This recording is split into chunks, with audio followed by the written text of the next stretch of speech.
নীল colour যে ফর্মটা আছে, এটা সংবিধান সংস্কার পরিষদ সদস্যদের শপথ ফর্ম।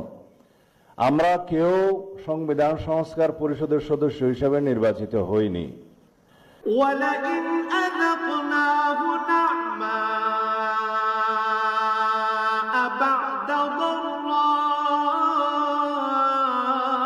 مسته ليقولن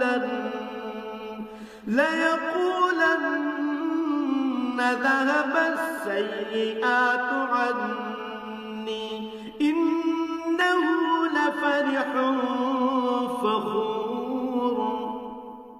আবার কোন দুঃখ দৈন্য তাকে স্পর্শ করার পর যদি তাকে আমি অনুগ্রহের স্বাদ ভোগ করাই, তখন সে বলতে শুরু করে, হ্যাঁ, এবার আমার সব বিপদ মুসিবত কেটে গেছে। আসলে সে অল্পতেই যেমন উৎফুল্ল হয়ে ওঠে, তেমনি সহজেই আবার অহংকারী হয়ে যায়।